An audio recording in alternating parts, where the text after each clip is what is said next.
this was a leak that was delivered, and Andrew Weaver and I were blown away when we looked at it. Now, the response from Joe Oliver, and a bunch of the media bought it, which really makes me, I mean, they're bad. I have not a lot of use for the mainstream media in this country, but it's absolutely stunning that they would accept Joe Oliver's story that Andrew Weaver and I just missed his press conference in March where he explained all this and we just weren't paying attention.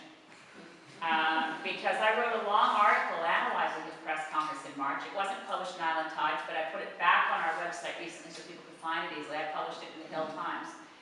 His press conference in March was the one where he and Andrew Saxton and Denny LaBelle, so the Minister of Transport, the local MP, and Joe Oliver, did their big razzle-dazzle tanker safety announcement, where they announced Canada would only allow double-hull tankers only 20 years after the rest of the world did it. I mean, it really, and then they also announced, they did say they'd be doing research into Dilbit, and they also said they were going to have a special panel of pilots who work the coastline. They announced a whole bunch, they re-announced a whole bunch of stuff, and we paid attention at the time.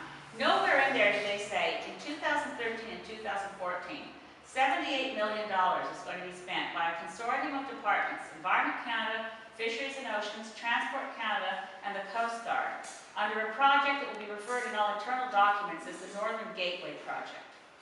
And in that money, we will be beefing up our meteorological information so that we can provide real-time weather forecasting for supertankers as they enter the Hecate Strait. That's one thing they're doing. Or monitoring the fate of bitumen and diluent when in a marine environment. What happens when it spills inshore? What happens when it spills outshore? What effect does it have? So it's across a wide number of departments, and how it got through is easy. We don't look at the numbers anymore in Parliament. This is what Kevin Page in his speech at UVic, which you can find on YouTube from it. It was a really great speech he gave, sponsored by Green Party, right after he left the Parliamentary Budget Office. And he said, you know, we have to return the power of the public purse to Parliament. But we don't have enough information in budgets that we pass to actually see where the money's going. So it's very easy across 4 departments. I mean, one of the things that was announced in the 2013 budget was about 400-some million over 5 years for enhanced meteorological advice to improve the infrastructure for weather forecasting in Canada to give Canadians better information. Well, some of that went to oil tankers, right?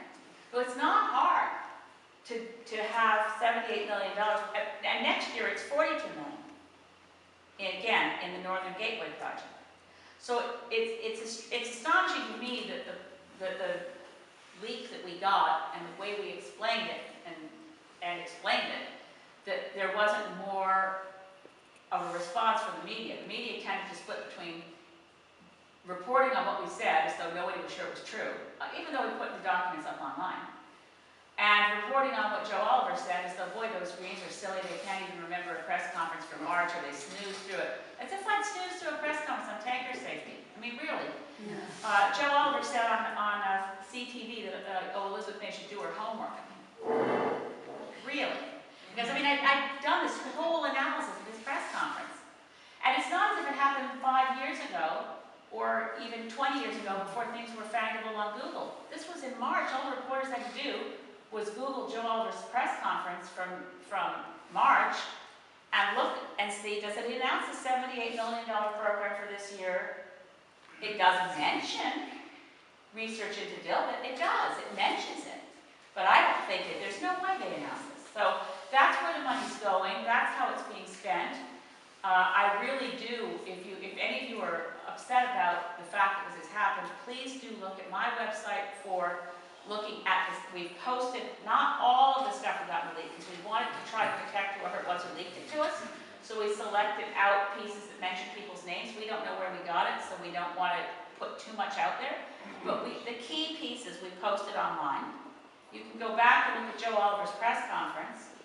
You can look at my article that I wrote on Joe Oliver's press conference. And please do write major newspapers across Canada, or the Times Colonist, or the Globe and Mail, and ask how they could have missed what was such clear evidence and a paper trail that points out that they've substantially funded Enbridge's research for it, while also starting the work for weather forecasting for a tanker route that isn't approved yet.